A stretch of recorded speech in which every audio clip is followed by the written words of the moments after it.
श्रीकृष्ण शरणं मम त्वं शरणं ब्रजेश।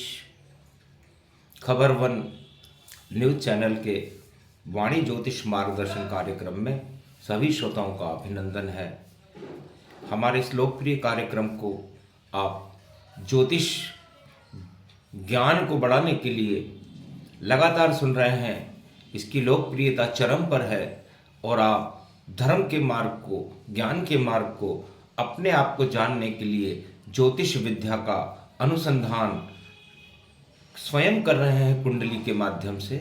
आइए हम आज आपको कुछ ग्रहों की युतियों के बारे में बताते हैं। जब कुंडलियों में, किसी भी कुंडली में ये युति पाई जाती है तो वह शुभ होती है या अशुभ, और इसके लिए हमें सबसे पहले परम पिता का प्रकाश देखना चाहिए, जिसे सूर्य कहते हैं। सूर्य कुंडली के 12 भाव में जिस भाव में बैठता है उसी भाव को जागृत करके वहां पर प्रकाश कर देता है, और वो प्रकाश आपको भगवान की प्रेरणा से इस जन्म के लिए आपको दिया गया है कि आप उस भाव से उस प्रकाश को फैलाएं। तो सूर्य हमारी आत्मा है और इस आत्मा का प्रकाश हमारे 12 भाव में देखने के लिए हमें उस भाव को देखना है जहां सूर्य भगवान विराजमान रहते हैं। गुरु हमारा पूर्व जन्म का किया गया धार्मिक कृत्य और हमारे गुरुओं की सेवा का परिणाम है जो हमें इस जीवन के अंदर भोगना है। तो गुरु स्वयं जीव बनकर उस सूर्य के प्रकाश के साथ अपने आप को संयुक्त करके जीवन में उपलब्धियों को प्राप्त करता है। इसे जीव आत्मा योग कहते हैं। जब किसी कुंडली के अंदर सूर्य और गुरु किसी भी तरह से मिलते हो, या तो वो एक साथ किसी भाव में विराजमान हो, या गुरु के पीछे सूर्य हो, या गुरु के आगे सूर्य हो, या गुरु के 12वें भाव में सूर्य हो और गुरु के तीसरे भाव में गुरु हो, तो ये योग ऐसे भी बनता है। या गुरु के 1, 5 और 9 त्रिकोण के अंदर एक साथ बैठे हो गुरु और सूर्य, तो फिर भी ये योग बनता है। इसे जीव आत्मा योग कहते हैं। सूर्य परमात्मा का स्वरूप है और पिता का भी स्वरूप है, क्योंकि पिता ने और परम पिता की कृपा से हमारा जन्म इस धरती पर हुआ है। इसलिए जब गुरु और सूर्य मिलते हैं तो ये एक दिव्य आत्मा होती है, और संसार में किसी अच्छे कार्य को करने के लिए वह आत्मा इस धरती पर अवतरित हुई है। और संसार में सबसे प्रभावशाली व्यक्तियों की कुंडली में जो नेतृत्व प्रदान करते हैं, किसी भी वस्तु का, या परिवार का नेतृत्व करें, राज्य का नेतृत्व करें, जिले का नेतृत्व करें, केंद्र का नेतृत्व करें, या किसी भी तरह का धार्मिक संगठनों का नेतृत्व करें, या किसी औद्योगिक घराने का नेतृत्व करें, ऐसी कुंडली के अंदर ये योग पाया जाता है। ऐसे व्यक्तियों के पिता बहुत ही प्रभावशाली होते हैं, क्योंकि सूर्य आत्मा का प्रकाश है और जीव उनसे मिला होता है। ऐसे व्यक्ति अपने पिता के कार्यों को ही ज्यादातर करते हैं। यदि उनके पिता डॉक्टर हैं तो लड़का भी डॉक्टर होगा, उनके पिता इंजीनियर हैं तो लड़का भी इंजीनियर होगा, उनके पिता व्यापारी हैं तो पुत्र भी व्यापारी होगा, वकील हैं तो पुत्र भी वकील होगा। सूर्य और गुरु, वो जीव अपने पिता के कार्यों को ही आगे लेकर के जाता है, जिस तरह हम परम पिता के कार्य को आगे लाने के लिए इस धरती पर हमारा जन्म है। इसलिए सूर्य और गुरु का योग बहुत ही उत्तम योग माना जाता है, जीवात्मा योग। इसे पितृ योग भी कहते हैं। जब कोई जीव अपने किसी विशेष काम को करने के लिए इस धरती पर आता है और अपने पिछले काम को करके जाता है, तो वो पितृ भी होता है और उस काम में वो सफलता भी उसे मिलती है।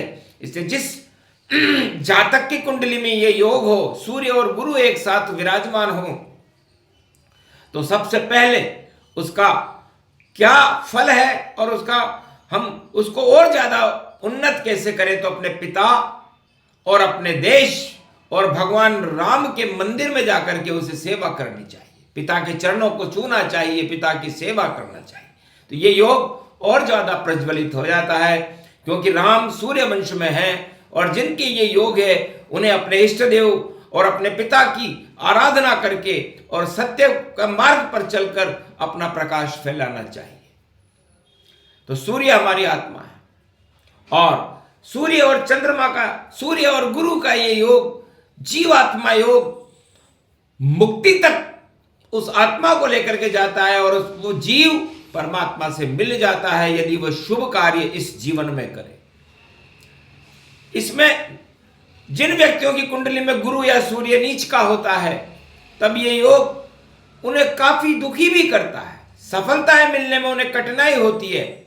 यदि आपकी कुंडली के अंदर सूर्य या गुरु कोई नीच के हों और ये योग बन रहा हो, तो आप भगवान राम का ध्यान करें, उनके मंत्रों का जाप करें और अपने पिता का आशीर्वाद प्राप्त करें, तो फिर ये दुख जीवन में आपको कभी नहीं उठाने पड़ेंगे। ये उपाय भी है। इसी तरह चंद्रमा हमारा मन है और गुरु हमारा जीव है। जब चंद्र और गुरु, इसे ब्राह्मण योग कहते हैं।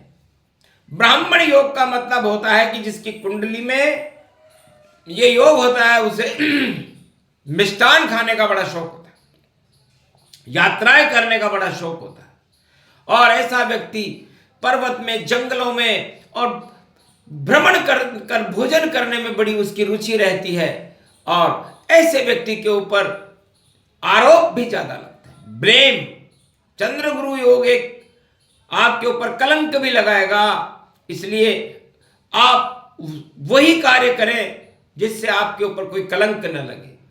वो यात्राएं ज्यादा करता है आदमी, या बालिक हो या बालिका, जिसकी कुंडली में चंद्रमा और गुरु एक साथ विराजमान हो, आगे पीछे विराजमान हो, मूल त्रिकोण में विराजमान हो, 1, 5, 9 में विराजमान हो या आमने सामने हो तो पूर्णिमा हो जाती है। तब भी ये योग वैसा ही माना जाएगा। चंद्रमा और गुरु गज केसरी योग राजाओं के होता है और राजा कितने मिष्ठान और कितना सौंदर्य और कलाकार बनाने वाला ये योग होता है और वो व्यक्ति अपने जीवन में कुछ ऐसा कार्य करते हैं जिससे उनको मानसिक शांति मिलती है और दूसरों को भी वो शांति से भरपूर कर देते हैं, क्योंकि चंद्रमा हमारी भावुकता का कारण है और गुरु हम स्वयं हैं। तो जब हम भावुक होकर के किसी का मार्गदर्शन करेंगे तो समझ लो उसकी भावनाओं में हम प्राण पैदा कर देंगे।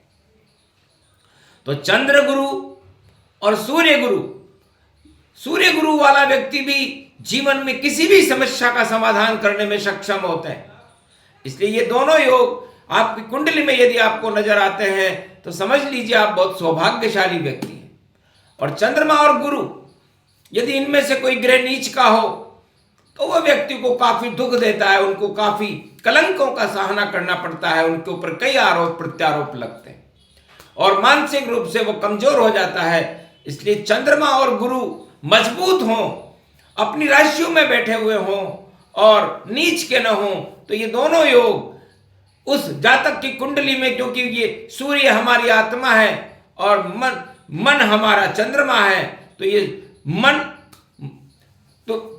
और मस्तिष्क का ये दिव्य योग जो ब्राह्मण योग कहलाता है, हमेशा ब्रह्म शक्तियों से आपके संपर्क स्थापित रहते हैं और आपको पहले ही पता लग जाता है कि घटनाएं क्या होंगी। इसलिए जिन कुंडलियों में ये दो योग पाए जाते हैं, अपने आप को भगवान का खास आदमी माने और भगवान जैसे कार्य इस धरती पर करें, अपनी माता की सेवा करें। जब तक उनकी माता से ही उनका संबंध होता है, जिनके चंद्र और गुरु का राजयोग होता है। इसलिए माँ ही, हमारी भारत माता भी माँ ही है, हमारी माँ भी हमारी माँ ही है और हमारी मन और वो भी हमारी माँ जैसा ही होता है। इसलिए हमारे मन को दूषित न होने दें, प्रदूषित न होने दें, क्योंकि चंद्रमा जल का कारक है। ऐसे व्यक्तियों को बार बार गंगा स्नान करना चाहिए। जिनके ये दूषित हो रहा हो तो उनको भारी सफलताएं जीवन में मिलती हैं। जय श्री कृष्ण।